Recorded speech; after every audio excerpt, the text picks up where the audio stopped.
ఖమ్మం జిల్లా ఛత్తీస్గఢ్ సరిహద్దు దండకారణ్యంలో ఉన్నాం. కీకారణ్యాల పేరు చెబితేనే కొందరి గుండెలు గుబేల్మంటాయి. మరి అలాంటిది ఈ దండకారణ్యం లోపల కొన్ని ఆదివాసీ గూడాలున్నాయంటే నమ్మటం కష్టమే. లేని వందలాది మంది అడవి బిడ్డలకు రహదారి మార్గం ఇది.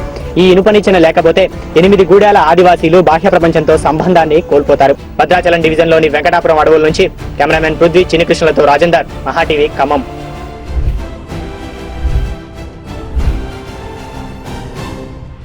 నమస్తే, మీరు చూస్తుంది తెలుగు రైతు బడి. నా పేరు రాజేందర్ రెడ్డి. నల్లగొండ జిల్లా కేతేపల్లి మండలం కాసనగోడు గ్రామంలో ఉన్నాం. రంగారెడ్డి జిల్లా మాడుగుల మండలంలోని అప్పారెడ్డిపల్లి గ్రామంలో ఉన్నాం. అనంతపురం జిల్లాలోని బొమ్మనహల్ మండలంలో ఉన్న ఉద్దేహల్ గ్రామంలో ఉన్నాం. నువ్వు పంట చేనును కత్తిరించే మెషిన్ తయారు చేసుకున్న రైతుతో పాటు ఉన్నాం. పసుపు సాగు గురించి పూర్తి సమాచారం తెలుసుకునే ప్రయత్నం చేద్దాం.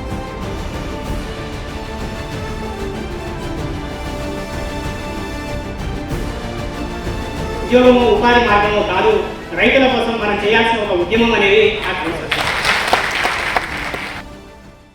నమస్తే ఫ్రెండ్స్, నా పేరు తులసి చందు. మన దేశంలో 60% మంది ఇప్పటికీ వ్యవసాయ రంగం మీద ఆధారపడి ఉన్నారు. మన దేశ జీడిపిలో 18% వ్యవసాయ రంగం నుంచే వస్తుంది.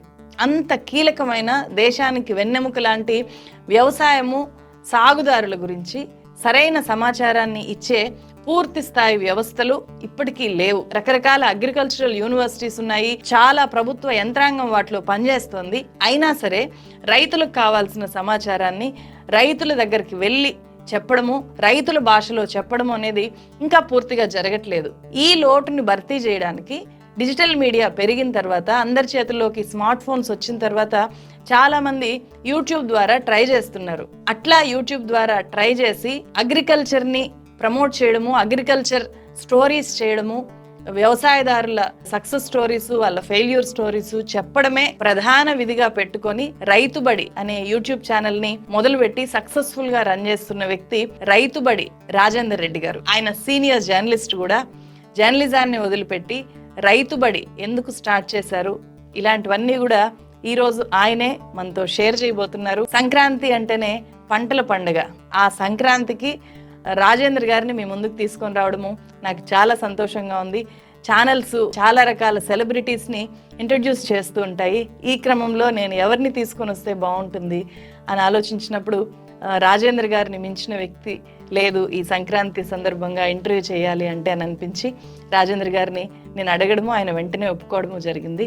Thank you so much Rajendra గారు, ఒప్పుకున్నందుకు. థ్యాంక్ యూ మేడం, మాకు అవకాశం ఇచ్చినందుకు, మమ్మల్ని ఇంటర్వ్యూ అడిగినందుకు మీకు ధన్యవాదాలు. మీ గురించి, మీ జర్నీ గురించి చెప్పండి. ఫస్ట్, చాలా సంతృప్తిగా సాగుతోంది మేడం. ఎందుకంటే నిత్యం పంట పొలాల్లో ఉండడం, పచ్చని ప్రకృతి మధ్య తిరగడం, రైతుల కోసం పనిచేస్తుండడం. ఎందుకంటే దేశానికి, ప్రపంచానికి అన్నం పెట్టే రైతు కోసం పనిచేస్తున్నాం అన్న సంతృప్తి మమ్మల్ని ప్రతిరోజు మరింత ఉత్సాహంగా ముందుకు తీసుకుపోయేలాగా ఒక ఎనర్జీ ఇస్తుంది. ఆ శక్తితోటే మేము మరింత ఉత్సాహంగా ఎక్కడ కూడా బ్రేకులు లేకుండా అన్నట్టుగా 2 తెలుగు రాష్ట్రాలు తిరుగుతున్నాం. అవసరమైతే అనుబంధంగా ఉన్న ఇతర రాష్ట్రాలు కూడా తిరుగుతూ రైతుల కోసం, తోటి రైతుల అనుభవాలను సేకరించి యువతల వాళ్ళకు వివరించే ప్రయత్నం చాలా సంతృప్తికరంగా కొనసాగిస్తున్నామండి. మీరు జర్నలిస్ట్ కదా, జర్నలిజాన్ని వదిలిపెట్టేసి వ్యవసాయం వైపు ఇట్లా సాగుబడిలోకి ఎందుకు రావాలనిపించింది? దాని గురించి క్లుప్తంగా చెప్పండి. మేడం, నేను టీవీ మీడియాలో పనిచేశాను 6 సంవత్సరాల పాటు, 3-4 సంస్థల్లో. తర్వాత పత్రికా మీడియాలో కూడా 6 సంవత్సరాలు పనిచేశాను. అన్నిట్లలో కూడా జిల్లా స్థాయి జర్నలిస్ట్గా. టీవీలో ఉన్నప్పుడు కెమెరా ముందుకు వచ్చి ఇంటర్వ్యూలు చేయడం, ఫేస్ టు ఫేస్లు ఇట్లాంటివి చేయడం అనేది చేసేది. తర్వాత పత్రికలో వచ్చిన తర్వాత పత్రికలో కూడా నల్గొండ జిల్లా బ్యూరో ఇన్ఛార్జిగా 6 సంవత్సరాల పాటు పనిచేశాను. అక్కడ కూడా వార్తలు సేకరించడం, ఆ సేకరించిన వార్తల్ని ఆఫీస్కి పంపించడం, మొత్తం రిపోర్టర్లందరి మీద ఇన్ఛార్జిగా ఉంటూ ఏ వార్తలు ఎక్కడి నుంచి వస్తున్నాయి అనేది ఇలాంటివి చూసుకోవడం అనేది నా పనిగా ఉండేది. సో 12 సంవత్సరాలు మెయిన్ స్ట్రీమ్ జర్నలిస్ట్ మీరు? అవును మేడం, మెయిన్ స్ట్రీమ్ మీడియాలోనే జర్నలిస్ట్గా పనిచేశాను. 2000 అగ్రికల్చర్తో ఏం సంబంధం లేదు మీ జర్నలిజంకి? జర్నలిజంకి అగ్రికల్చర్తో సంబంధం లేదు అని అంటే ఎలా ఉంటుందంటే అండి, జర్నలిస్టులకు అన్ని అంశాలతో సంబంధం ఉంటుంది కదా. అక్కడ కూడా మీరు అగ్రికల్చరల్ జర్నలిస్ట్ ఏం కాదు కదా, సాయినాథ్ గారి లాగా కాదు కదా అంటున్నా నేను. కాదు మేడం, సాధారణ జనరల్ రిపోర్టింగ్ అంటే రాజకీయాలు, క్రైమ్ అన్నీ సాధారణంగా పత్రికల్లో, టీవీలో కనిపించే ప్రతి అంశాన్ని రిపోర్ట్ చేయాల్సిన బాధ్యతలో ఉన్నటువంటి జర్నలిస్ట్ నేను. ఆ ప్రయాణం నుంచి సాగుబడి వైపు ఎట్లా సాగింది? మొదట్లో జర్నలిజం కెరీర్ మొదలుపెట్టినప్పుడు సంతృప్తి బాగా ఉండేదండి. కనీసము ప్రజా సమస్యల్ని వెలికి తీస్తున్నాం అన్న ఒక ఆలోచన అయితేనేమి, తర్వాత ఎంతో కొంత మనకు సంతృప్తినిచ్చే అంశాలని రిపోర్ట్ చేస్తున్నామన్న అదైతే ఉండేది. రాను రాను ఆ వృత్తిలో సంస్థల ఇష్టాలకు అనుగుణంగా పనిచేయాల్సిన పరిస్థితులు రోజు రోజుకు ఇంకా ఎక్కువగా పెరిగాయి తప్పితే ఎక్కడ కూడా మార్పు కనిపించలేదు. అందుకని ఏమైందంటే ఎప్పుడు ఎంత పని చేసినా కూడా ఏ సంస్థలో పనిచేస్తే ఆ సంస్థ 1, 2 అని కాదు, ఆయా సంస్థలకు ఏదో రాజకీయంగా అనుబంధాలు ఉండడము, లేకపోతే వాళ్ళకు వ్యాపారాత్మకంగా వేరే ఆలోచనలు ఏవో ఉండడము. సో అందువల్ల ప్రతి అంశాన్ని కూడా ఆయా యాజమాన్యాల ఆలోచనలకు తగ్గట్టుగా మనం రిపోర్ట్ చేయాల్సి వచ్చేది తప్పితే వాస్తవాలను వాస్తవాలుగా మనం ప్రజెంట్ చేసే పరిస్థితి చాలా తక్కువ సందర్భాల్లో మాత్రమే ఉండేది. అందుకని మెల్లమెల్లగా ఆ వృత్తిలో సంతృప్తి అనేది దూరం అవుతూ వచ్చింది. ఆర్థిక సంతృప్తి, ఆత్మసంతృప్తి రెండూ లేనప్పుడు ఇంకా ఎందుకు ఇక్కడ కొనసాగడం? దీన్ని ఇక్కడ నేర్చుకున్న అనుభవాన్ని మనకంటూ మనం ఒక వ్యవస్థని ఎందుకు సృష్టించుకోలేము, ఎందుకు తయారు చేసుకోలేము? నన్ను నేను వేసుకున్న ప్రశ్నలు అనమాట ఇవన్నీ. అంటే ఎప్పటికీ ఎక్కడెక్కడో సంస్థలో పనిచేసాం, ఆ సంస్థ రాజేందర్, ఈ సంస్థ రాజేందర్, ఈ సంస్థ రాజేందర్, ఇట్లనే నా సంస్థల పేర్లే మీ ఇంటి పేర్లా, మీ సొంత పేరు సంస్థగా మారలేదా? ఇంతేనా, మనకంటూ ఒక సంస్థ ఉండదా అనే ఒక ప్రశ్నలోంచి మొదలైందన్నమాట ఆ ప్రయాణం. నేను మీడియాలో ఉండగానే సొంతంగా ఏదైనా చేయాలని 2017లో లోకల్ న్యూస్ వాళ్ళ అనే పేరుతోటి ఒక షార్ట్ న్యూస్ యాప్ ఒకటి డిజైన్ చేయించామండి. కొంతమందిని అప్పుడప్పుడే జర్నలిజం కంప్లీట్ చేస్తున్న, డిగ్రీ కంప్లీట్ చేసిన స్టూడెంట్స్ని కొంతమంది ఒక 3-4 ట్రైనీలను తీసుకొని ఆ యాప్ ఒక పెద్ద సాఫ్ట్వేర్ కంపెనీతో డెవలప్ చేయించి దాన్ని డిజైన్ చేయించి ఒక 4-5 నెలలు దాని మీద వర్క్ చేశాము.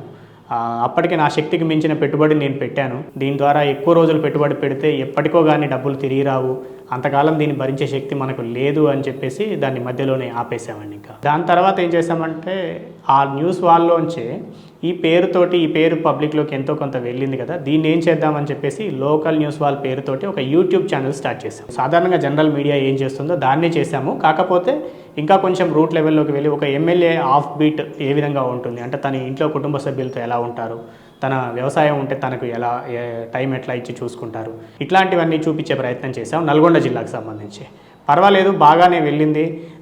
ఎక్కువ వ్యూస్ రాకపోయినా నల్గొండ జిల్లాలో ఉన్న వాళ్ళకి, ఆ లీడర్లకు పరిచయం ఉన్న సర్కిల్స్ వరకు రీచ్ అయింది. అంతకుముందు కూడా ఇంకా ఒక సూపర్ మార్కెట్ స్టార్ట్ చేశాము. కొద్ది రోజుల తర్వాత దాన్ని లేదు మేము అనుకున్న మోడల్లో దీన్ని తీసుకెళ్ళలేకపోతున్నామని దాన్ని మళ్ళీ క్లోజ్ చేశాము. రైతు పంట అనే పేరుతోటి 2019-18 ఈ సమయంలో నల్లగొండ, మిర్యాలగూడ ఈ ప్రాంతాల్లో కొన్ని స్టోర్స్ ఓపెన్ చేశాం. రైతుల నుంచి నేరుగా వడ్లు కొనుగోలు చేసి వాటిని బియ్యంగా చేసి వాటిని ఇవ్వడము. అదేవిధంగా చిరుధాన్యాలు అని చెప్తారు, మిల్లెట్స్, ఈ సామలు, ఊదలు, కొర్రలు, అండుకొర్రలు, అరికెలు అలాంటివి ఉంటాయి, వాటిని కూడా ఇవ్వడము అనేది చేసామన్నమాట. అది కూడా బాగానే ఉంది, కానీ అనుకున్నంత స్థాయిలో నిర్వహణ అనేది సాధ్యం కాలేదు. కాబట్టి ఒక 5-6 నెలలు నడిపించి దాన్ని క్లోజ్ చేయాల్సి వచ్చింది. ఇట్లా చేస్తూ ఇంకా చాలా చేసాం ప్రయోగాలు. ఇవన్నీ చేస్తున్నప్పుడే మళ్ళీ కూడా యూట్యూబే బాగుంటుంది అనేది, ఉద్యోగం చేస్తున్నాం కాబట్టి ఆప్షన్గానే అనిపించాయి తప్ప ఇవే మనకు వన్ అండ్ ఓన్లీగా అనిపించలేదు అనమాట ఎప్పుడు కూడా. అన్ని చేసిన తర్వాత అవన్నీ ఆర్థికంగా కొంత నిలదొక్కోవాలి, నిజాయితీగా సంపాదించాలి అనే కదా మెయిన్ లక్ష్యం అయితే. అవునండి. అట్లాంటప్పుడు ఇలా రైతుల గురించి మాత్రమే చెప్పే ఒక యూట్యూబ్ ఛానల్లో భవిష్యత్తుని ఎట్లా చూడగలిగారు మీరు? నిజాయితీగా చెప్పాలనంటే రైతులను చుట్టూ, రైతు కానీ వ్యవసాయం కానీ ఎప్పటికీ అంటే ఉండే శాశ్వతమైన అంశం అండి. వ్యవసాయం ఎప్పటికీ కొనసాగాల్సిందే, మనిషి మనుగడ ఉన్నంత కాలం వ్యవసాయం కొనసాగాల్సిందే. కాబట్టి ఎప్పటికీ ఉండే ever green topic agriculture. So ఈ వ్యవసాయానికి అనుబంధంగానే ఏదైనా ఒక వ్యాపారం చేయాలి అన్న ఆలోచన నాకు మొదటి నుంచి ఉండేది. సో వ్యవసాయం చుట్టూ వ్యాపారం చేయాలి అని అంటే డైరెక్ట్గా పోయి మొదలు పెట్టడం కాదు, అసలు రైతుకు నిజంగా ఏది అవసరం, రైతుకు ఏది తక్కువగా ఉంది, రైతుకు ఏది ఇస్తే ఆయన అవసరం తీరుతుంది, మనకు అది కొంత ఉపయోగంగా మారుతుంది అన్న అంశాన్ని గుర్తించడానికి, రైతులను కలవడానికి ఒక వేదిక కావాలి. నేరుగా వెళ్ళి రైతుకు మీకు ఏం అవసరము అని అంటే ఒకే మాటలో చెప్పలేకపోవచ్చు, వాళ్ళు కూడా మనకు కూడా అర్థం కాకపోవచ్చు. కాబట్టి రైతు బడి అనే పేరుతోటి రైతుల దగ్గరికి వెళ్తూ, వాళ్ళతో కలుస్తూ, వాళ్ళతో మాట్లాడుతూ ఏం తెలుసుకోగలుగుతాం రైతుల అనుభవాలను అనేది మేము మొదలుపెట్టామండి. మొదలుపెట్టినప్పుడు ఏమనుకున్నామంటే ఉద్యోగం చేస్తూ మొదలు పెడితే ఇంకా అవ్వదు, ఇది 2 పడవల మీద ప్రయాణం మాదిరిగా ఉంది, అక్కడ పెద్దగా ఎదుగుదల లేదు, ఇక్కడ కూడా ఎదగలేకపోతాం, అందుకని ఉద్యోగాన్ని వదిలేయాలని చెప్పేసి 2020 మే నెలలో నేను పూర్తిగా ఉద్యోగాన్ని వదిలేశాను. అంతకంటే ముందు 2-3 నెలల ముందు నుంచే ఈ రైతుబడి ప్రయత్నం మొదలైందండి. 2020 జనవరి నుంచే వీడియోలు పోస్ట్ చేయడం స్టార్ట్ చేశాం మేము. సో 2020 జూన్ నుంచి పూర్తి స్థాయిలో ఈ రైతుబడి మీదనే వర్క్ చేస్తున్నాము. అయితే ఇలా వెళ్తున్నప్పుడు రైతులకి సమాచారమే ప్రధానమైన అవసరంగా తెలిసింది మాకు. రైతులకు అనుభవాలు తెలుసుకోవాలి. గతంలో ఎలా ఉండేదంటే తాత తండ్రికి నేర్పేవాడు, తండ్రి కొడుకుకు నేర్పేవారు. ఈ క్రమంలో వాళ్ళు అవలంబించిన పాత విధానాలు మళ్ళీ తర్వాత తరానికి వచ్చేవి. కానీ కొత్త విధానాలు ఎక్కువగా రాకపోయేవి. ఎక్కడో ఒకరు ట్రాన్స్పోర్ట్ సౌకర్యాలు ఉన్నవాళ్ళు, దూర ప్రాంతాలకు వెళ్ళగలిగిన వాళ్ళు మాత్రమే కొత్త విధానాలని తెలుసుకోగలిగేవాళ్ళు. అది అందరికీ సాధ్యమయ్యేది కాదు. కానీ ఇప్పుడు ఈ కమ్యూనికేషన్ రంగం బాగా అభివృద్ధి చెందింది, టెక్నాలజీ అభివృద్ధి చెందింది. ఎక్కడో సప్త సముద్రాల అవతల కూడా ఏం జరుగుతుందనేది ఇక్కడ మనం చూడగలుగుతున్నాము. కాబట్టి ఈ వ్యవసాయ రంగంలో కూడా ఎక్కడెక్కడో ఎవరెవరో చేస్తున్న విధానాలు కానీ, కొత్త పంటలు కానీ, కొత్త మార్కెటింగ్ తీరు కానీ ఇక్కడ ఉండే రైతులకు కూడా తెలియజెప్పాలి. ఒక చోట జరుగుతున్నది ఇంకొక చోటికి తెలిస్తే సో వాళ్ళకి అది ఉపయోగపడుతుంది, అందులో మనకు కూడా కొంత ఉపయోగం జరుగుతుంది అన్న దాంతో ఈ పనిని మేము కంటిన్యూ చేస్తూ వస్తున్నామండి. మొదటి వీడియో నుంచే రైతులకు చాలా ఉపయోగం జరిగింది, రైతులు ఉపయోగించుకున్నారు. బొప్పాయి పండ్లు సాగు చేసి మంచి లాభం పొందిన రైతు నా మిత్రుడే, వారిని ప్రభాకర్ రెడ్డి గారని, వారి ఇంటర్వ్యూ తోటి రైతుబడి ఛానల్ మొదలు పెట్టామండి మేము. నమస్తే, మీరు చూస్తున్నది తెలుగు రైతుబడి. నా పేరు జూలకంటి రాజేందర్ రెడ్డి. తను చెప్పారు, నేను 2 నెలల పూర్వం నా వ్యవసాయ భూమి ఒక 2 ఎకరాలు అమ్మేద్దాం అనుకుంటున్నాను, ఆర్థికంగా కొంత ఇబ్బంది ఉండి అని చెప్పి 2 నెలల తర్వాత నాకు కలిసినప్పుడు నేను ఇప్పుడు భూమి అమ్మడం లేదు, నాకు బొప్పాయిలో మంచి లాభం వచ్చింది, నాకు కొంచెం డబ్బులు మిగిలాయని చెప్పాను. ఎలా సాధ్యమైంది ఇది అని అంటే మార్కెట్లో విపరీతమైన డిమాండ్ పెరిగింది ఆ మధ్యన డెంగ్యూ సీజన్లో బొప్పాయికి. సో దానివల్ల అతనికి అనూహ్యంగా లాభాలు వచ్చాయి. ఈ విషయాన్ని మనం చెప్తే బాగుంటుంది కదా, పత్రికలో రాయడానికి పనికొస్తుంది. అదేవిధంగా నేను యూట్యూబ్ ఛానల్ కూడా దీంతో స్టార్ట్ చేస్తానని చెప్పేసి తనతో మొదలు పెట్టాను. ఆ వీడియోను 2 లక్షల మందికి పైగా చూశారు, మొట్టమొదటి వీడియోని, ఫస్ట్ వీడియో అండి. సో అలా ఎక్కడ వెతకాలి అంశాలు అని ఫస్ట్లో స్టార్టింగ్లో అనుకునేవాడిని. కానీ మన చుట్టూ మనకు కనబడే ప్రతి రైతు ఒక అంశమే. అతని దగ్గర చాలా, అంటే ఒక్కొక్క రైతు దగ్గర ఒక పుస్తకం రాయాల్సిన దానికంటే ఎక్కువ సమాచారం ఉంటుంది. వాళ్ళ అనుభవం అలాంటిదనమాట. ప్రతి ఒక్కరికి చూస్తూ ఉంటే రాదండి ఏ పని కూడా, చేస్తూ ఉంటే అనుభవం వస్తుంది. సో రైతులు ప్రతి ఏటా చేస్తూనే ఉంటారు. వరి సాగు చేస్తారు, కూరగాయలు పండిస్తారు, పండ్ల తోటలు పండిస్తారు, ఆకుకూరలు సాగు చేసే వాళ్ళు ఉంటారు, కోళ్ళు పెంచే వాళ్ళు ఉంటారు, చేపలు పెంచే వాళ్ళు ఉంటారు. ఇలా ఎవరి అనుభవాలు వాళ్ళవే. ప్రతి ఏటా వేరువేరు అనుభవాలు ఎదురవుతుంటాయి. ఒక్కొక్క మనిషి తీరు వేరువేరుగా సాగు చేస్తూ ఉంటారు, ఒక్కొక్కరి మట్టి తీరు వేరువేరుగా ఉంటుంది, వాతావరణ పరిస్థితులు వేరుగా ఉంటాయి, వాళ్ళు అమ్ముతున్న మార్కెటింగ్ విధానం వేరుగా ఉంటుంది. కాబట్టి ప్రతి రైతు దగ్గర అనుభవం ఉంది. ఆ అనుభవాన్ని పక్క వాళ్ళ నుంచి రాబట్టి చెప్పగలిగితే చాలు అని నిర్ణయించుకొని ఇంకా ఆ పనిని కంటిన్యూ చేస్తూ వస్తున్నామండి. చాలా అద్భుతంగా చెప్పారు రాజేంద్ర గారు. అసలు వింటే దీంట్లో మీరు గొప్ప భవిష్యత్తు ఎట్లా ఉంటుందని చెప్పి చూపించారు. కానీ ఫస్ట్ వీడియో 2 లక్షలు రీచ్ అవ్వడము అంటే మామూలు విషయం కాదు. అప్పుడే యూట్యూబ్ ఛానల్ స్టార్ట్ చేసినప్పుడు ఎట్లా ప్రమోట్ చేశారా? లేదండి, ఇది యూట్యూబ్ ఛానల్లో ఎక్కడ కూడా ప్రమోట్ చేయడము అనేది ఎన్నడూ చేయలేదు. ఎందుకంటే యూట్యూబ్ ఛానల్ అనేది దీనికంటే ముందు కూడా నేను మీకు చెప్పాను, నేను ఆల్రెడీ న్యూస్ రిలేటెడ్గా కూడా ఒక ఛానల్ స్టార్ట్ చేశామని.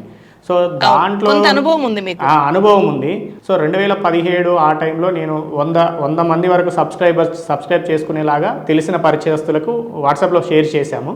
సో వాళ్ళు ఇంట్రెస్ట్ ఉన్న వాళ్ళు చేసుకున్నారు, మిగతా వాళ్ళు చేసుకోలేదు. కానీ అక్కడ నుంచి ఇంకేమీ చేయలేదండి. ఆ మొదటి 100 మందికి 200 మందికి తెలియడం వరకు మాత్రమే మనం పంపించాము, న్యాచురల్గానే తప్ప ఎక్కడ కూడా మనము ప్రమోట్ చేసింది అనేది అయితే ఏమీ లేదు. ఒక దగ్గర కూర్చొని పని చేయడానికి పెద్దగా ఖర్చు ఉండదు. కానీ మీరు చేస్తున్నది చాలా ఖర్చుతో కూడుకున్న పని.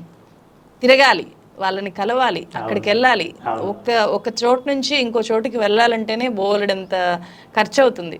ఒక్కోసారి అక్కడ అనుకున్న టైంలో పని అవ్వదు. మీరు వేరే రాష్ట్రాలకు కూడా వెళ్తున్నారు. టెక్నికల్గా చాలా శ్రమతో కూడింది, ప్రయాణాలు, అన్నిటికీ మించి ఖర్చుతో కూడింది. దీని గురించి చెప్పండి. ఖర్చుతో కూడిన వ్యవహారము అనే మాట వాస్తవం అండి. ఖర్చు కంటే కూడా కష్టంతో కూడిన పని అండి ఇది. బాగా ఎక్కడెక్కడో దూర ప్రాంతాలకు వెళ్ళాలి, కుటుంబ సభ్యులను వదిలేసి రోజుల తరబడి ప్రయాణాలు చేస్తూ ఉండాలి. దానితో పాటు ప్రయాణం అనేది అంత ఈజీ ఏం కాదు ఎవరికి కూడా.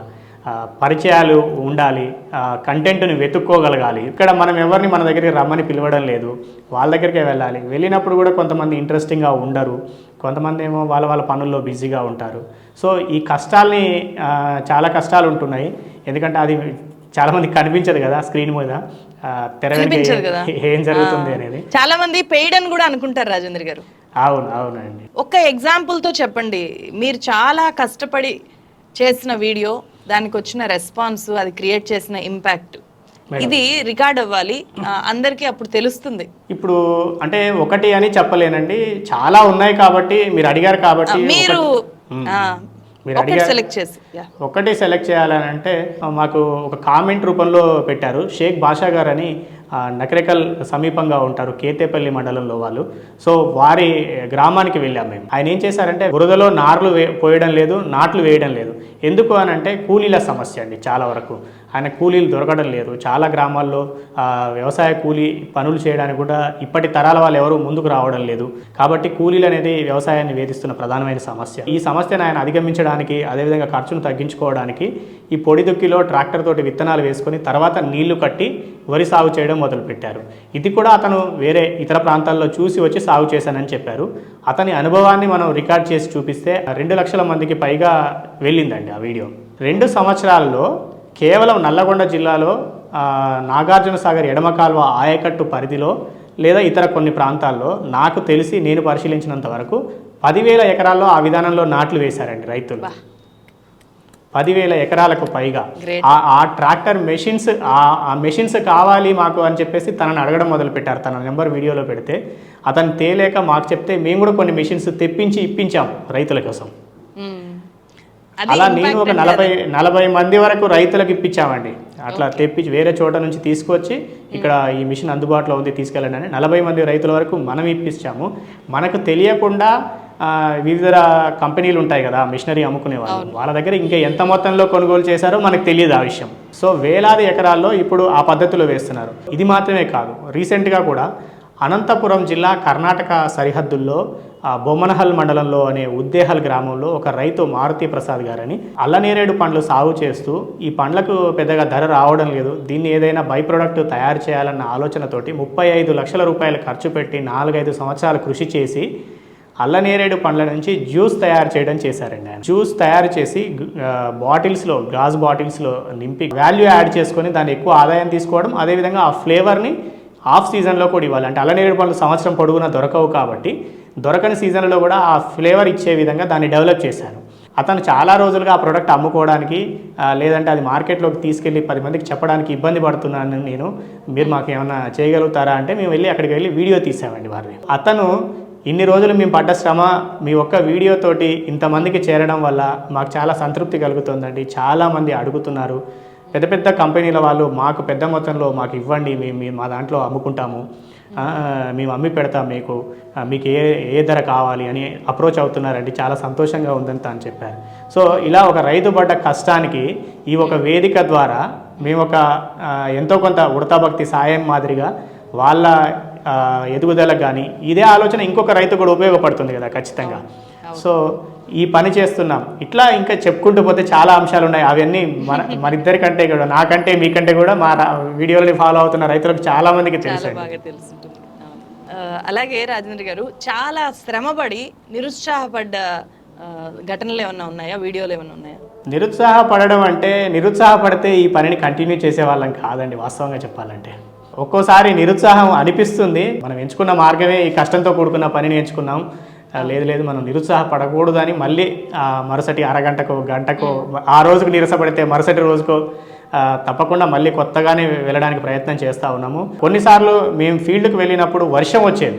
వర్షం వస్తుంటే కూడా ఒక గుడిసెలో కూర్చొనైనా వీడియో చేశాను తప్ప వెనక్కి అయితే తిరిగి వీడియో చేయకుండా లేదు ఈ రోజుకు ఈ పని ఫెయిల్ అయ్యామని మాత్రం అనుకోలేదు. అలాంటి పరిస్థితులు ఎదురయ్యాయి. ఎప్పుడో కొన్నిసార్లు మాత్రం మేము వెళ్ళిన సమయానికి అక్కడ రైతుకు అనుకోని పని పడడం వల్ల, అర్జెంట్ వర్క్స్ వల్ల కొంతమంది టైం ఇవ్వలేకపోవడము, అట్లాంటి పరిస్థితులు ఎదురయ్యాయి. కాకపోతే మేము ముందే ఏం చేసుకుంటున్నామంటే ఆల్టర్నేటివ్ ఆప్షన్స్ పెట్టుకుంటాం. ఎప్పుడైనా సరే ఫీల్డ్కి దూరంగా వెళ్ళాల్సి వచ్చినప్పుడు ఒకరు కాకపోతే ఒకరు అన్నట్టుగా ఆల్టర్నేటివ్ ఆప్షన్స్ పెట్టుకొని వెళ్తున్నాము.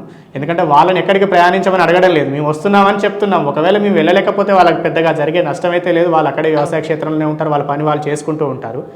మేము వెళ్ళినప్పుడు వాళ్ళు లేకపోతే మాకే నష్టం జరుగుతుంది. ఎందుకంటే ఇంత దూరం నుంచి వెళ్ళిన ప్రయాణ ఖర్చు కానీ, ఆ టైం కానీ, అందుకోసం తీసుకున్న రిస్క్ కానీ ఇవన్నీ నష్టం జరుగుతాయి. సో మాకు నష్టం జరిగినా పర్వాలేదు, వాళ్ళకైతే ఏం నష్టం జరగదు కాబట్టి వాళ్ళని ఎక్కడ మేము రమ్మని ఎప్పుడు పిలవం. అందుకని మేమే వాళ్ళ దగ్గరికి వెళ్తూ ఉంటాం. కాబట్టి ఇప్పటికైతే ఎప్పుడు ఇబ్బంది అయితే, నిరుత్సాహపడాల్సినంత ఇబ్బంది అయితే ఎదురవ్వలేదండి. వాళ్ళ కోసం పనిచేసేటప్పుడు ఎక్కువ కృతజ్ఞత, ఎక్కువ ప్రేమాభిమానాలు కూడా చూపిస్తారు కదా రైతులు. అవును మేడం, అవును. అలా మిమ్మల్ని, మీ ఫ్యామిలీలో భాగమైన వాళ్ళు, లేకపోతే మిమ్మల్ని చాలా అభిమానించిన రైతులు, ఇట్లాంటి అనుభవాలు ఏమైనా ఉంటే షేర్ చేయండి. ఉన్నాయి మేడం. చాలామంది రైతులు వాళ్ళ ఇంట్లో సభ్యుడిగా, వాళ్ళ కుటుంబ సభ్యుడిగా రిసీవ్ చేసుకుంటూ ఉంటారు. వాళ్ళు కనబడితే చాలామంది మాట్లాడుతుంటే కూడా అదే చెప్తారు. నువ్వు మాట్లాడుతుంటే, మీరు చెప్తూ ఉంటే ఎవరో మా పిల్లగాడు చెప్తున్నట్టుగా ఉంటుందని కొంచెం పెద్దవాళ్ళు, అన్న మీరు మాట్లాడుతుంటే మా పక్కన మా ఫ్రెండ్ మాట్లాడుతున్నట్టు ఉంది, మా అన్న మాట్లాడుతున్నట్టు ఉంటుంది, మా తమ్ముడు చెప్తున్నట్టుగా ఉంటుందని చాలామంది వ్యవసాయ నేపథ్యం కలిగిన వాళ్ళు, వ్యవసాయం చేస్తున్న వాళ్ళు చాలామంది, వందల మంది చెప్తూ ఉంటారు ఈ మాట. అదేవిధంగా మేము వీడియోలు తీయడానికి వెళ్ళినప్పుడు చాలామంది వాళ్ళ పని ఒత్తిడిలో ఉన్నా కూడా మా కోసం సమయం ఇచ్చి భోజనాల సమయానికి వెళ్తే భోజనం అరేంజ్ చేయడం కానీ, మా ఇంటికి వెళ్దారండి భోజనం చేద్దామని చెప్పేసి పిలవడం కానీ, ఇలాంటివి చాలామంది ఉంటాయి. రీసెంట్గా మనం ఒక హైదరాబాద్లో ఒక ఈవెంట్ చేసామండి. 10 లక్షల మంది సబ్స్క్రైబర్లు పూర్తయిన సందర్భంగా ఇది ఇంకా కొంతమందికి ఎవరికైనా స్ఫూర్తిగా ఉండాలి, యూట్యూబ్లో చేసే వాళ్ళకి కానీ, వ్యవసాయంలో పనిచేసే వాళ్ళకి కానీ ఒక ఈవెంట్ చేస్తే, జస్ట్ కార్యక్రమం చేస్తున్నాం, దూరం నుంచి రాకండి, దగ్గర వాళ్ళు వస్తారని చెప్పాము. అయినా కూడా దూర ప్రాంతాల నుంచి, కర్ణాటక నుంచి కొంతమంది వచ్చారు, ఆంధ్రప్రదేశ్ నుంచి చాలా జిల్లాల నుంచి చాలామంది వచ్చారు, తెలంగాణలోని దాదాపు అన్ని జిల్లాల నుంచి కూడా అనేక మంది, ఒక 1000-1500 మంది వచ్చి ఆ కార్యక్రమాన్ని విజయవంతం చేసి, మీరు మా కోసం ఎంతో దూరం ప్రయాణించి ఎన్నెన్నో చేస్తుంటే ఒక్కరోజు మీకోసం మేము రాలేమా అన్నట్టుగా చాలామంది వచ్చారు. ఆ రోజు అనిపించింది అనమాట, మనం చేస్తున్న శ్రమ కష్టం ఎక్కడికి పోలేదు, వీళ్ళందరూ వాళ్ళ గుండెల్లో పెట్టుకున్నారు అనేది అనిపించింది ఆ రోజు.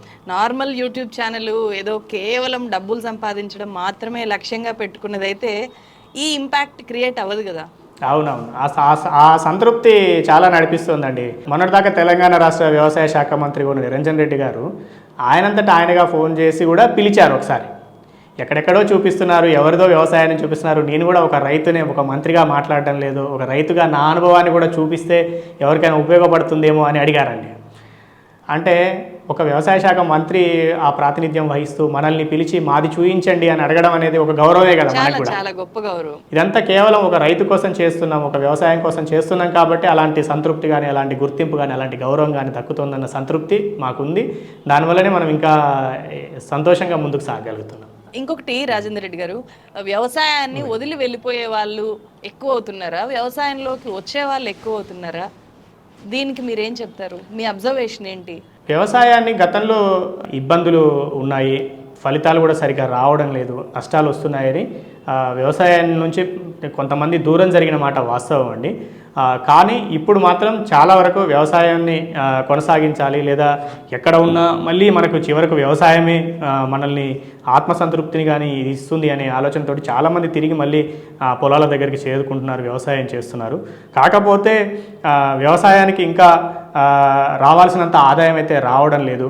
కొంతమంది మాత్రం మంచి ఆదాయం పొందగలుగుతున్నారు, కానీ ఆ పర్సంటేజ్ పెరగాల్సిన అవసరం చాలా ఉంది. ఎక్కువ మంది రైతులకు ఎక్కువ శాతం లాభాలు రావాలి. ఆ దిశగా ప్రభుత్వాలు చర్యలు తీసుకొని రైతులకు లాభాలని పెంచే విధంగా చర్యలు చేపట్టాలి. అయితే ఇప్పుడు ఎందుకు కొంతమంది ఆసక్తిగా వస్తున్నారు అని అంటే, యాంత్రీకరణ పెరిగింది, టెక్నాలజీ పెరిగింది కాబట్టి కొంత కష్టాన్ని తగ్గించుకొని తక్కువ మంది మనుషుల అవసరంతో ఎక్కువ పంటలు దిగుబడి చేసేందుకు అనేక రకాల మార్గాలు వచ్చాయి. మార్కెటింగ్ కూడా గతంతో పోలిస్తే ఇప్పుడు రీసెర్చ్ చేసిన వాళ్ళు, చేయగలిగిన వాళ్ళకైతే ఇప్పుడు చాలా అవకాశాలు ఉన్నాయి. కాబట్టి అలాంటి పరిస్థితులను వాడుకోగలిగిన వాళ్ళు, అలాంటి పరిస్థితులను పూర్తి స్థాయిలో ఉపయోగించుకోగలిగిన వాళ్ళు మాత్రం వ్యవసాయంలో బాగా సక్సెస్ అవుతున్నారండి. ఇప్పటికీ కూడా ఇంకా పాత పద్ధతుల్లోనే వ్యవసాయం చేస్తున్న వాళ్ళ సంఖ్యనే ఎక్కువగా ఉంటుంది. ఎందుకంటే అందరూ ఒకేసారి మారలేరు కాబట్టి ఇప్పటికీ 90-95% మంది పాత పద్ధతుల్లోనే చేస్తున్నారు. తప్పడం లేదు, ఎక్కడ మార్కెట్ ఉంటుందో తెలియదు, కొత్త పంటను పండిస్తే ఎక్కడ అమ్ముకోవాలో తెలియదు. పాత పంటనే అంటే ఒడ్లు పండించిన వాళ్ళు బియ్యం చేసి అమ్ముకోవడానికి కూడా చాలామందికి ఇది కష్టం అవుతుందేమో, మేము మార్కెట్ చేసుకోవడానికి వెళ్తే మళ్ళీ ఇక్కడ పంట ఎవరు సాగు చేస్తారు అన్న ఇలాంటి ప్రశ్నలు ఏవేవో ఉంటాయి. కాబట్టి ఏం చేస్తారంటే 4 నెలలు 3 నెలలు శ్రమించి పంట పండిస్తారు తప్ప ఒక్కరోజు కూడా ఆ పంటను ఇంట్లో ఉంచుకోకుండా మార్కెట్కు అక్కడి నుంచి అక్కడనే మార్కెట్లో అమ్మేసుకుంటుంటారు. కొంతమంది మాత్రం ఏం చేస్తారంటే, ఏంటి రాజేంద్ర గారు, దానికి ఎక్కువ మంది అన్ని పంట మెజారిటీ రైతులు అంత శ్రమ చేసి పండిస్తారు, ఒడ్లు తీసుకొని మార్కెట్ యార్డుల్లో రోజుల కొద్దీ ఉంటారు, వర్షం పడితే ఆ ఒడ్లు తడిచిపోతుంటాయి. ఇది చూస్తుంటాం మనం ఎప్పుడు. దానికి మీరిచ్చే బెస్ట్ అడ్వైజ్, సజెషన్ ఏంటి? వరి ఎక్కువ మంది రైతులు ఎక్కువ మొత్తంలో సాగు చేస్తున్న పంట 2 తెలుగు రాష్ట్రాల్లో కూడా. కాబట్టి దీనికి కేవలం రైతు స్థాయిలో మాత్రమే పరిష్కారం దొరికే పరిస్థితి లేదు. ప్రభుత్వాల ప్రోత్సాహం కానీ, ప్రభుత్వాల ఆలోచన విధానం కానీ చాలా మార్చి ఆలోచించి చేయాల్సి ఉంటుంది. అయితే కొంతమంది రైతులు మాత్రం పంట పండించడానికి ఎంత రిస్క్ తీసుకుంటున్నారో ఆ పంటని ఇంకా ఎక్కువ ధరకు అమ్ముకోవడానికి కూడా అంతే రిస్క్ తీసుకుంటున్నారు. అలాంటి వాళ్ళ సంఖ్య పెరగాలి. ప్రభుత్వాలు ఆ దిశగా రైతులను ప్రోత్సహించాలి. వాళ్ళు ఏం చేస్తారంటే కొంతమంది ఆ పండించిన పంటని స్టోర్ చేసుకుంటారు కొద్ది రోజులు. వాళ్ళకే పండించడానికి పడ్డ కష్టానికి తగ్గట్టుగా కొంత కష్టాన్ని తీసుకొని కొంత కళ్ళం ఏర్పాటు చేసుకుంటారు. ఆ పంటని ఆరబోసుకుంటారు. ఆ పంటని బస్తాల్లో నింపుకొని ఒక చిన్న షెడ్ లాంటిది ఏదైనా ఏర్పాటు చేసుకొని దాంట్లో నిల్వ చేసుకుంటారు. ఆ నిల్వ చేసుకున్న పంటకి ఏమవుతుందంటే ఒక 2-3 నెలల కాలం వీటిని నిల్వ ఉంచుకోగలిగితే ధరలు మారుతుంటాయి. ఈ రోజున్న ధర రేపు ఉండదు. చాలా ఎక్కువ సందర్భాల్లో ఎక్కువ ధర వస్తుంది. కొన్ని సందర్భాల్లో ఎప్పుడైనా మార్కెట్లో ఈ అందరూ సిండికేట్ అయ్యి దళారులు ఉంటారు కాబట్టి ఒక్కోసారి ధరలు పెరగకపోవచ్చు లేదా తగ్గొచ్చు. కానీ ఎక్కువసార్లు మాత్రం ధర ఎంతో కొంత పెరుగుతుంది. పెరిగినప్పుడు వీళ్ళ ధాన్యాన్ని అధిక ధరకు అమ్ముకోవడానికి అవకాశం ఉంటుంది. కాకపోతే ఇదంతా ఖర్చుతో కూడిన పని. రైతుకి ఏంటంటే మళ్ళీ పంటకు పెట్టుబడి కావాలి కాబట్టి పండిన దాన్ని వెంటనే అమ్ముకోవాలి. లేదంటే నిల్వ చేసుకోవడానికి అందరికీ సౌకర్యం ఉండదు. ప్లేస్ ఉండదు. ప్లేస్ ఉంటే షెడ్ ఉండదు. ఇదంతా వేసుకోవాలంటే కుదరదు. కాబట్టి ఇట్లా అందరూ చేయడానికి సాధ్యం కావట్లేదు. కాబట్టి ప్రభుత్వాలు కూడా కొంతవరకు కొన్ని స్కీమ్స్ కూడా తీసుకొస్తున్నాయి. అంటే మీ పంటని ఇక్కడ స్టోర్ చేసుకోండి, మేము దీని మీద 90% మీకు లోన్ ఇస్తాము, మీ పంట అమ్ముకున్న రోజు మళ్ళీ దీన్ని తిరిగి చెల్లించండి. కొన్ని ఉన్నాయి, కానీ అవి అందరు రైతులకు తెలియడం లేదు, అందరికీ చేరడం లేదు, అందరికీ అది అందించే అవకాశం కూడా లేదు. కాబట్టి ఆ పథకాల విస్తృతి పెరగాలి. వీటి గురించి రైతులందరికీ వివరంగా తెలియాలి. ప్రభుత్వాలు కూడా ఎప్పటి నుంచో చేస్తున్న ప్రచార పద్ధతులునే ఫాలో అవుతుంటారు చాలామంది. ఇప్పటికి కూడా అక్కడక్కడ ఏదో 2 కరపత్రాలు కొట్టించేయడము, లేకపోతే అక్కడక్కడ గ్రామ సభలు ఏవో పెట్టి చిన్న చిన్న ప్రకటనలు చెప్పి చేస్తున్నట్టుగా తూతూ మంత్రంగా చేస్తున్నారు. ఇది కాదండి. ఇప్పుడు పద్ధతులు మారిపోయాయి, విధానాలు మారిపోయాయి. డిజిటల్ మీడియా రూపంలో మనలాంటి వాళ్ళం ఎంతోమందిని ప్రతి పల్లెలో ఉన్న ప్రతి ఒక్కరికి చేరగలుగుతున్నాం. సో మనలాంటి వాళ్ళని కూడా ఉపయోగించుకొని మన ద్వారా వాళ్ళకి ఈ పథకాల గురించి చెప్పించే ప్రయత్నం చేయాలి.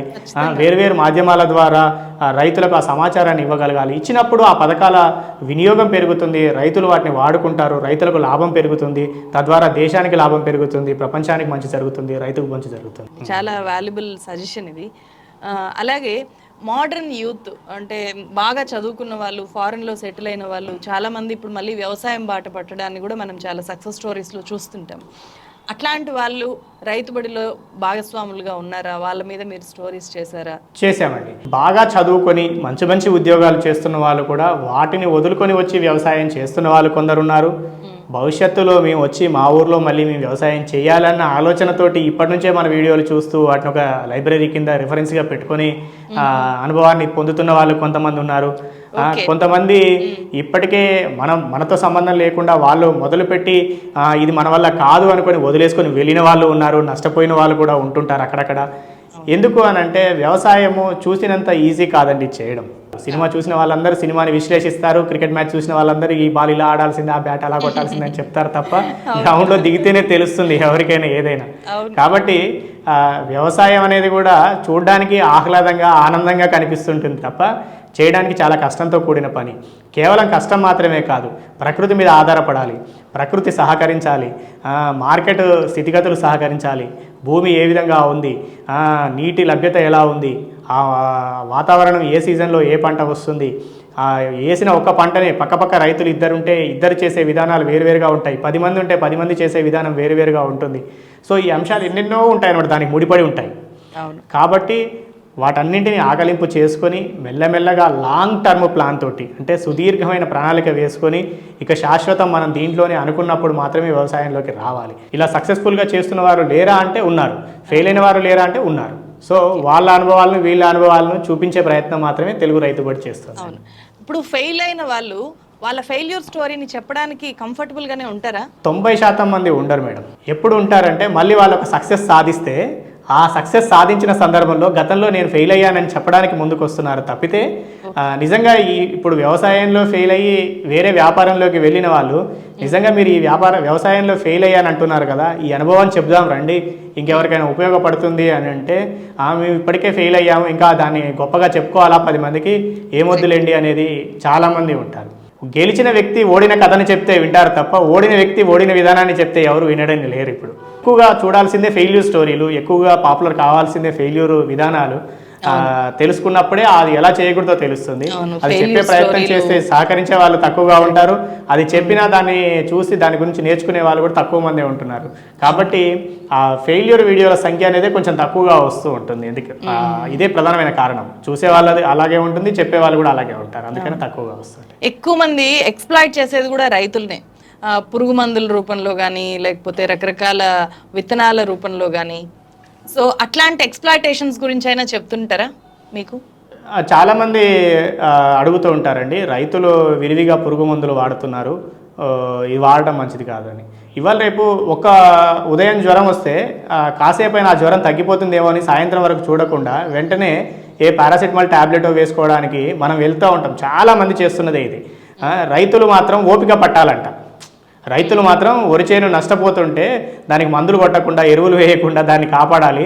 నేను మాత్రం తలనొప్పి వస్తే వెంటనే ట్యాబ్లెట్ వేసుకొని తగ్గించుకుంటాను అనేది చాలామంది చెప్తున్నారు. రైతు ఎన్నో స్థితిగతుల్ని, ఎన్నో పరిస్థితుల్ని అధిగమిస్తూ వ్యవసాయం చేస్తూ ఉంటారు.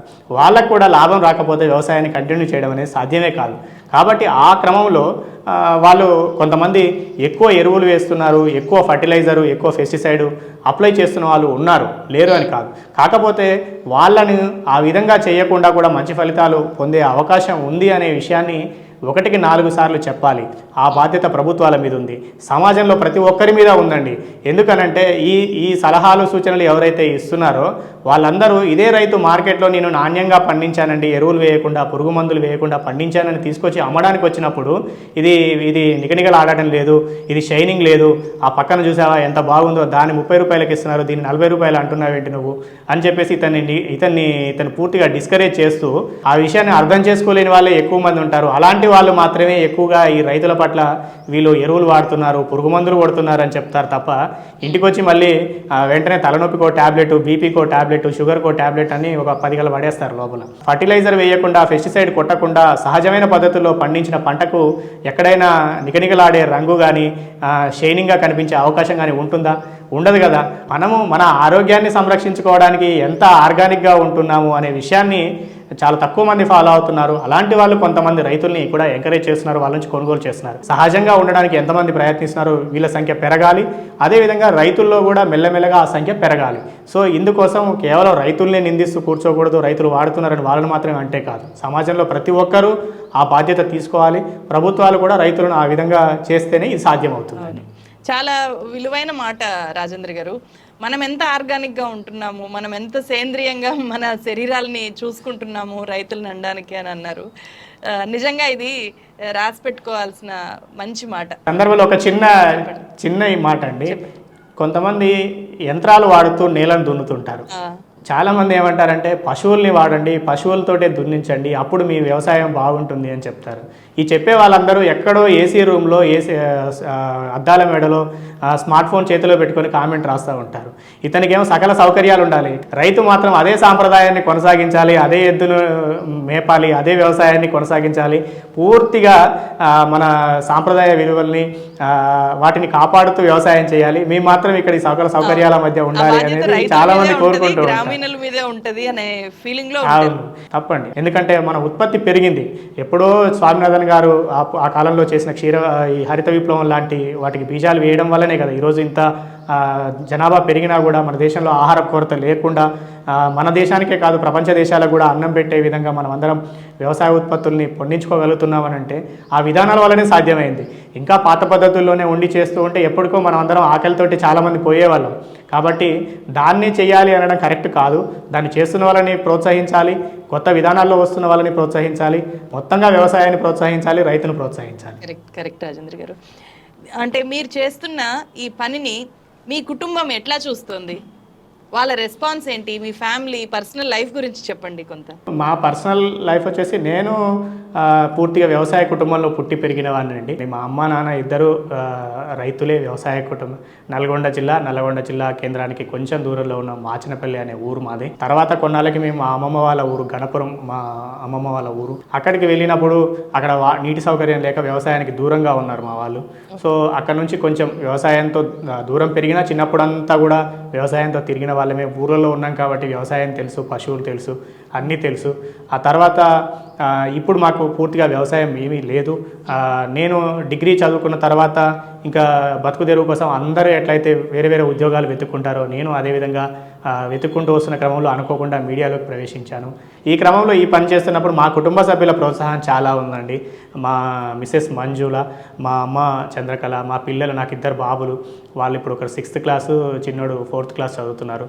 వీళ్ళ ఎంకరేజ్మెంట్ కూడా చాలా ఉంటేనే సాధ్యం అవుతుంది. చిన్న పిల్లలు వాళ్ళకి, ఎందుకంటే మీరు ఎప్పుడు ట్రావెల్లో ఉంటారు, మీ వైఫ్ మొత్తం పిల్లలకు సంబంధించినంత మీ వైఫే చూసుకోవాల్సి వస్తుంది. తను జాబ్ చేస్తారా లేకపోతే హోమ్ మేకర్ గా ఉంటుంది? అంటే జాబ్ చేయడం అని లేదు అని చెప్పడం లేదు, కానీ తను నాకు సపోర్ట్ చేస్తారు. చాలా నా పనిలో కూడా నాకు చాలా ఎంకరేజ్ చేస్తారు.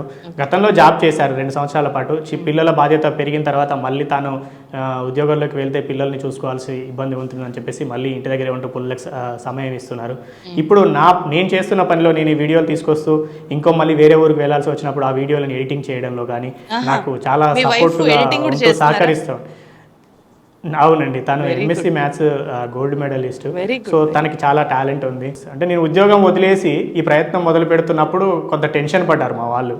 అంటే ఎలా బతకాలి, ఏంటి, ఏమీ వెనకమార్లు ఏమి ఆస్తిపాస్తులు ఏమీ లేవు, ఏమైనా ఇబ్బంది అవుతుందేమో అని భయపడ్డారు. బట్ ఆ సమయంలో కూడా వాళ్ళు సపోర్ట్గా ఉన్నారు కాబట్టి నేను కూడా ధైర్యంగా అడిగేయగలిగాను. పర్వాలేదండి, పని సంతృప్తిగా సాగుతోంది. ఆర్థిక సంతృప్తి కూడా పర్వాలేదు, మీరు అడగకపోయినా చెప్తున్నాను. ఎందుకంటే చాలామంది మిత్రులు చూస్తుంటారు యూట్యూబ్ అనగానే డబ్బులు వచ్చి పడుతుంటాయి అనేది. డబ్బులు అంటే వాస్తవానికి డబ్బుల మీద ఆశ అందరికీ ఉంటుంది, నాకు కూడా ఉంది. కానీ ఇక్కడ డబ్బులు ఏమి భారీగా వచ్చి పడటము, కుప్పలుగా పోగేసుకోవడానికి సరిపడా రావడం అనేది అయితే ఏమీ లేదండి. మేము వీడియోలు చేస్తున్న క్రమంలో ఈ ప్రయాణాలకి సరిపడా, తర్వాత ఈ వీడియో ప్రొడక్షన్ చేసి ఎడిటింగ్ చేసి దీన్ని తీసుకురావడానికి గతంలో ఒక్కడిగానే పనిచేశాను, ఒకే వ్యక్తిని నేను. ఈ మధ్య కాలంలో ఏం చేస్తున్నామంటే ఇంకా ఎక్కువ పని చేయాలి, ఎక్కువ సమాచారం ఇవ్వాలి. ఎంత చేసినా సరిగిపోని అనంతమైన అంశము వ్యవసాయము, ఇంకా చేయాల్సిన అవసరం ఉంది. కాబట్టి దీన్ని పెంచాలి. కాబట్టి దీనికి ఒక 3-4 టీముని తీసుకొని దీన్ని మెల్లమెల్లగా దీని విస్తృతి పెంచుకుంటూ పోతున్నాం. కాబట్టి ఈ టీంలను మెయింటైన్ చేయడానికి సరిపడా డిజిటల్ రూపంలో కానీ అప్పుడప్పుడు కొన్ని ప్రమోషనల్ వీడియోస్ కూడా చేయాల్సి వస్తుంది. ఎందుకు అని అంటే రైతుకు చెప్పాల్సిన అంశాలు వ్యాపారాత్మకమైనవి కూడా కొన్ని ఉంటాయి. ఒక మంచి సాంకేతికత కూడా ఒక స్ప్రేయర్ తీసుకొచ్చారనుకోండి మార్కెట్లోకి, దాన్ని పరిచయం చేయాల్సిన బాధ్యత కూడా మా మీదే ఉంది. సో అది వాళ్ళకి వ్యాపారం, ఎవరికి ఆ వస్తువును మార్కెట్లోకి తీసుకొచ్చిన వాళ్ళకి అది చెప్పడం ద్వారా వచ్చే డబ్బుల్ని కూడా మేము మళ్ళీ ఈ వ్యవసాయపరమైన కంటెంట్ని చేయడానికి దీనికి ఉపయోగించుకుంటున్నాం. ఎందుకంటే ఇందులో డివైస్లు ఉంటాయి, ఎలక్ట్రానిక్ వస్తువులు ఉంటాయి, మైకులు ఉంటాయి, డ్రోన్లు వాడుతున్నాము. ఇవి తరచూ పోతుంటాయి, వస్తుంటాయి, రిపేర్లు వస్తుంటాయి. సో వీటన్నింటినీ చేయాలి కాబట్టి దానికి కూడా కొంతవరకు చేస్తూ బ్యాలెన్స్డ్గా ముందుకు వెళ్తున్నాం. ఒక తెలుగు బడి అనేదాన్ని ఒకటి ఏర్పాటు చేశారు. అట్లాంటి బడిలో ఇంకా ఎక్కువ మందికి సీట్లు ఇచ్చే అవకాశం ఉందా? మీరు ఇంకేదైనా ఎవరైనా నేర్చుకోవాలి అనుకుంటే, తెలుసుకోవాలి అనుకుంటే వాళ్ళకి నేర్పించడానికి ఏం చేస్తున్నారు అని అడగాలనుకున్నా. తెలుగు రైతుబడి అనే ఈ వ్యవస్థని ఒక వ్యక్తిగా ఉన్నదాన్ని వ్యవస్థగా మారుస్తున్నాము. కొంతమందిని టీముని తీసుకొని రైతుల దగ్గరికి వెళ్ళి వాటిని సేకరించగలిగే వాళ్ళని తీసుకోవడానికి ప్లాన్ చేస్తున్నాము. అదేవిధంగా రైతులు ఎవరైనా ముందుకు వచ్చి వాళ్ళంతటా వాళ్ళుగా చెప్తే కూడా దాన్ని కూడా ఏ రకంగా ప్రజెంట్ చేయాలి ఈజీగా అర్థమయ్యే విధానంలో మిగిలిన రైతులకు అనే దాంట్లో ఆలోచనలు చేస్తున్నాము. అదేవిధంగా కేవలం రైతులని ఫీల్డ్ స్థాయిలో చెప్పించడమే కాదు, అక్కడక్కడ అవగాహన సదస్సులు నిర్వహించాలి. ఇప్పుడు జాతీయ జీవాల పథకం అండి, నేషనల్ లైవ్ స్టాక్ మిషన్ అని ఒక స్కీమ్ ఉంది, NLM అంటారు చాలామంది. ఈ స్కీమ్లో ₹1,00,00,000 వరకు ప్రభుత్వము రైతులకు ప్రోత్సాహకంగా అందిస్తుంది. సెంట్రల్ గవర్నమెంట్ స్కీమ్ ఇది. వాళ్ళు ఏంటంటే జీవాలు, గేదెలు కానీ, గొర్రెలు కానీ, కోళ్ళ పెంపకం ఇట్లాంటివి ఏవి చేపట్టినా కూడా ఇస్తున్నారు అన్నమాట. ఈ పథకం గురించి ఎంక్వైరీ చేస్తున్న వాళ్ళు ఈ మధ్యకాలంలో జరుగుతున్నది కాబట్టి ఇది చెప్తున్నాను. చాలా మంది ఎంక్వైరీ చేస్తున్నారు, మా కామెంట్ల రూపంలో అడుగుతుంటారు. మేము వీడియోలు చేసాం వీటి మీద, అయినా కూడా సమాచారం కొరత ఉంది ఇంకా. సో దీనికోసం ఏం చేస్తున్నామంటే ఎవరైనా ఒక సంస్థతో కలిసి లేదా ఎవరైనా సంస్థ ముందుకు వస్తే ఒకే రోజు 1,000 మందికి దాని మీద పూర్తి స్థాయిలో అవగాహన కల్పించడం ఎలా, ప్రత్యక్షంగా ఒక వేదికను క్రియేట్ చేసి ఆ వేదికలో అవగాహన కల్పించడం ఎలా, ఇందుకోసం లోన్ ఏ విధంగా ఇస్తారు, బ్యాంకర్లను తీసుకురావడం, ఇప్పటికే ఆ లోన్ పొందిన రైతులను తీసుకొచ్చి వాళ్ళ అనుభవాలను వివరించడం, అదేవిధంగా పశుసంవర్ధక శాఖ నుంచి దాని ప్రాసెస్ ఏ విధంగా చేసుకోవాలని చెప్పడానికి ఉన్నత స్థాయి అధికారులను తీసుకొచ్చి వాళ్ళని మాట్లాడించడం, ఇలా వాళ్ళకందరికీ ఒక సమాచారం ఇచ్చే విధంగా, ఒక సమగ్రమైన సమాచారం ఇచ్చే విధంగా ఒక బుక్ ప్రింట్ చేసి ఇవ్వడము. సో ఇట్లా అక్కడికి వచ్చిన వాళ్ళకి ఆ కార్యక్రమానికి పూర్తి స్థాయిలో న్యాయం చేస్తూ వాళ్ళకు సమాచారం ఇచ్చి పంపించే విధంగా ఒకటి ప్లాన్ చేస్తున్నాము. కంటిన్యూ కావాలి, చేయాలి, ఈ రోజుకు చేస్తున్నాం, రేపటికి చేయాలి, ఎప్పటికీ చేయాలి అని అంటే దీనికి కొంత డబ్బు అవసరం. సో ఆ డబ్బుల్ని సమకూర్చుకుంటూ ఈ పనిని కంటిన్యూ చేస్తూ ఉన్నాం. ఇంకా మున్ముందు కూడా రైతులకు శిక్షణా కార్యక్రమాలు చేపట్టాలనే ఆలోచనలో ఉన్నాం మేము. ఇప్పుడు తెలుగు రాష్ట్రాల్లో ప్రతి రాష్ట్ర ప్రభుత్వము లేకపోతే ఏ అధికార పార్టీ ఉన్నా కూడా మాది రైతు ప్రభుత్వమే, మేము రైతుల కోసమే ఉన్నాము, రైతు పక్షపాతులం అని చెప్తూ ఉంటారు కదా. నిజంగానే రైతు పక్షపాతి ప్రభుత్వం మెయిన్గా చేయాల్సింది ఏంటి? 60 నుంచి 70% మంది ప్రత్యక్షంగా పరోక్షంగా వ్యవసాయం మీదనే ఆధారపడిన దేశం అనేది ఎప్పటికీ ఆధారపడాల్సిందే తప్పదు. కాబట్టి ఈ ప్రభుత్వాలన్నీ కూడా మాది రైతు ప్రభుత్వం, మేము రైతుల కోసం పనిచేస్తున్నామని చెప్పాలి. ఎందుకనంటే వాళ్ళకు ఓట్లు వేసే వాళ్ళు ఎక్కువ సంఖ్యలో ఉన్న వాళ్ళంతా రైతులు, రైతు కుటుంబీకులు, వ్యవసాయ అభిమానులు, వ్యవసాయానికి అనుబంధంగా ఉన్నవాళ్ళు. కాబట్టి అలా చెప్పుకుంటూ ఉంటారు. చేసే వరకు చేసేవాళ్ళు చేస్తున్నారు, కానీ ఆ చేస్తున్న పనులు ఎంతవరకు నిజంగా రైతులకు చేరుతున్నాయి, ఎంతవరకు ఫలితాలను ఇస్తున్నాయి, ఇంకా ఏం చేస్తే ఇంకా రైతులకు మెరుగైన జీవితాన్ని, మెరుగైన ఫలితాలను అందించగలుగుతామన్న దిశగా పరిశీలనలు జరుపుకోవాల్సిన అవసరం కూడా ఉంది. ఎక్కడో కూర్చొని చేస్తున్నాము అని అంటే అవి క్షేత్రస్థాయిలో ఎట్లా వెళ్తున్నాయి? వ్యవసాయ శాఖలో వ్యవసాయ పరంగా ఉద్యోగాల సంఖ్య పెరగాలి, వ్యవసాయాల్లో నిపుణుల సంఖ్య పెరగాలి, ఆ రైతుల నుంచి రైతులకు సమాచారం అందించే విధంగా ప్రభుత్వాలు అంత శక్తి కలిగిన వ్యవస్థలను తయారు చేయాలి. ఎక్కడో వేరు వ్యవస్థల్లో ఎంతోమంది ఉన్నా ఎక్కువ మంది రైతులు ఉన్నారు, ఎక్కువ మంది ఉద్యోగులు ఉండాలి, ఎక్కువ మంది వాళ్ళ కోసం పనిచేయాలి, ఎక్కువ శాతం వాళ్ళ మీద ఖర్చు పెట్టాలి, ఎక్కువ సమయం వాళ్ళ కోసం కేటాయించాలి, రైతుల కోసం, వ్యవసాయం కోసం. అప్పుడే రైతుల స్థితిగతులు మారుతాయండి.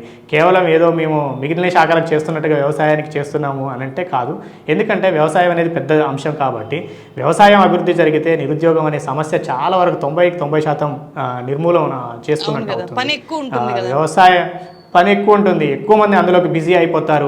వ్యవసాయం నేను వ్యవసాయం చేస్తున్నాను అని గర్వంగా చెప్పుకోవాలి, నాకు నెలకు 2 లక్షలు, ₹1,00,000 వస్తున్నాయని గర్వంగా చెప్పుకోగలిగే రోజు 90% మంది రైతులకు వచ్చినప్పుడు అసలు మన దేశం స్థితి కానీ, మన రాష్ట్రం స్థితి కానీ మారిపోతుందండి. నిరుద్యోగానికి అతిపెద్ద పరిష్కారము వ్యవసాయ రంగంలో ఉంది. ప్రభుత్వాలు సీరియస్ 100% ఉంటుందండి.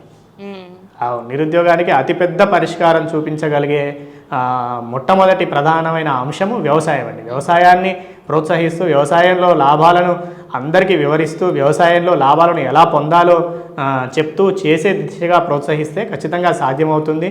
అవకాశం ఉంది, చేయాల్సిన అవసరం ఉంది. ప్రభుత్వాలు ఎంత చేసినా చేయకపోయినా రైతులు చాలామంది ఇప్పటికే ఆ దిశగా చేస్తున్నారు. చాలా మంచి ఫలితాలని కొంతమంది పొందుతున్నారు. కాకపోతే వాళ్ళ సంఖ్య తక్కువగా ఉంది, వాళ్ళ సంఖ్య పెరగాల్సిన అవసరం ఉంది, మెల్లమెల్లగా పెరుగుతుంది. ప్రభుత్వాల సహకారం, ప్రభుత్వాల తోడ్పాటు కూడా ఇందుకు యాడ్ అయితే మాత్రం ఇంకా వేగంగా జరుగుతుంది. ప్రభుత్వాల తోడైతే ఒక 10-15 ఏళ్లలోనే అద్భుతాలు జరగవచ్చు. ప్రభుత్వాల సహకారం లేకపోయినా రైతులు మాత్రం ఆ దిశగా సాగుతున్నారు. ఎందుకనంటే గతంతో పోలిస్తే వ్యవసాయంలో చదువుకున్న వాళ్ళ సంఖ్య ఇప్పుడు చాలా పెరిగింది. చదువుకున్న వాళ్ళందరూ వ్యవసాయంలోకి వస్తున్నారు. వాళ్ళు వినూత్నంగా ఆలోచిస్తున్నారు. కష్టం తగ్గించుకొని ఎక్కువ ఫలితాన్ని పొందే విధంగా, తక్కువ రోజుల్లో ఎక్కువ పంట తీసే విధంగా, పండించిన పంటను మంచి మార్కెట్ ధరలకు అమ్ముకునే విధంగా, ప్రాసెస్ చేసి అమ్ముకునే విధంగా చాలామంది కృషి చేస్తున్నారు. ఆ ఫలితాలన్నీ అతి తొందరలోనే చూసే అవకాశాలు ఉన్నాయి. కాకపోతే వాళ్ళు చేస్తున్న ప్రోత్సాహానికి ఇప్పుడే చెప్పుకున్నాం మనం. ఎక్కడో అనంతపురం జిల్లాలో ఒక రైతు ₹35 లక్షలు ఖర్చు పెట్టి అది తీసుకొచ్చారు, జామున్ జ్యూస్ తయారు చేశారని. అతన్ని ఎందుకో ప్రభుత్వం గుర్తించకూడదు? అతను చేసిన ప్రయత్నాన్ని దగ్గరికి తీసుకొని ఇంకా 100 మంది రైతుల్ని అందులో ఎందుకు భాగస్వామ్యుల్ని చేయకూడదు? అతనికి పెట్టిన ఖర్చును ఎందుకు ప్రభుత్వం తిరిగి, అతనికి ఎంత ఖర్చు అయింది, ఎందుకు ఖర్చు అయింది అనేది ఆరా తీసి తనకు ఎందుకు తిరిగి చెల్లించకూడదు? అతను చేసిన ఒక ప్రోడక్ట్ని 2 రాష్ట్రాలకు ఎందుకు విస్తరించకూడదు? అట్లా చేస్తున్న వాళ్ళని మాత్రం ఎంకరేజ్ చేయాలి. ఎంకరేజ్ చేసి ఇంకా చెయ్యండి, ఇంకా రీసెర్చ్ చేయండి, ఇంకా ప్రాసెస్ చేయండి. ఈ వ్యవసాయ ఉత్పత్తుల మీద ప్రాసెసింగ్ చేస్తూ ఈ ప్రొడక్ట్స్ని తయారు చేయగలిగితే మన రాష్ట్రం, మన దేశం అతిపెద్ద ఉత్పాదక రంగం కలిగిన దేశంగా ఎదుగుతుంది. ఇది మంచి అవకాశాలను క్రియేట్ చేస్తుంది అన్న దిశగా రైతులను ప్రోత్సహించి ఎంకరేజ్ చేయాల్సిన అవసరం అయితే చాలా ఉందండి. Thank you so much Rajendra గారు. చాలా విలువైన విషయాల్ని షేర్ చేశారు. అగ్రికల్చర్కి సంబంధించిన ఒక ఒక పుస్తకం చదివినంత అనిపిస్తోంది. ఆ ఫీలింగ్, అట్లాంటి ఫీలింగ్ కలుగుతుంది ఇన్ని రకాల అంశాలు మీతో చర్చిస్తే. సో ఈ ఇంటర్వ్యూ చూసిన వాళ్ళకు కూడా చాలా నచ్చుంటుంది, చాలా అంశాల పట్ల సరైన దృక్పథం వస్తుంది మొత్తం చూసిన వాళ్ళకి అని చెప్పి నమ్ముతున్నాను. మీ విలువైన టైంని ఇచ్చినందుకు ధన్యవాదాలు. అలాగే మీ జర్నీ మీరు అనుకున్నవన్నీ ఇలా కొనసాగించాలి, ఎక్కువ మంది రైతులు మీ ఛానల్ చూడాలి అని చెప్పి మనస్ఫూర్తిగా కోరుకుంటూ thank you so much Rajendra గారు. థ్యాంక్ యూ సో మచ్ అండి, ధన్యవాదాలు. మీకు కూడా మంచి అవకాశం కల్పించారు, మంచి వేదిక మీద చాలామందిని కలిసే అవకాశం ఇచ్చారు. మున్ముందు కూడా అవకాశం ఉంటే ఖచ్చితంగా మీ ద్వారా మేము కానీ, మా ద్వారా మీరు కానీ సమాజానికి పనికొచ్చే అంశాల గురించి తప్పకుండా పనిచేద్దాం. మనకు రైతులకి అవసరమైనవి ఏదైనా ప్రమోట్ చేయడానికి నేను కూడా రెడీగా ఉంటాను అని చెప్పి మీకు చెప్తున్నాను. అది వాళ్ళకి హెల్ప్ అయ్యి మనకు కూడా హెల్ప్ అవుతుంది. మనం దాంట్లో ఎవరికి ఏమి నష్టం చేయని విధంగా ఉంటే అట్లాంటివి మన ఛానల్ ద్వారా కూడా నేను ముందుకు తీసుకెళ్ళడానికి ఎప్పుడూ సిద్ధంగా ఉంటాను. అది ప్రమోషన్ అనే కాదు, ఎనీథింగ్ ఉపయోగపడుతుంది అని అనుకున్నది మీరు నా దృష్టికి తీసుకొని రావచ్చు, చెప్పచ్చు, నాతో కూడా చేయించవచ్చు, ఎనీథింగ్. తప్పకుండా మేడం. థ్యాంక్ యూ రాజు గారు. Thank you thank you so much. Thank you so much.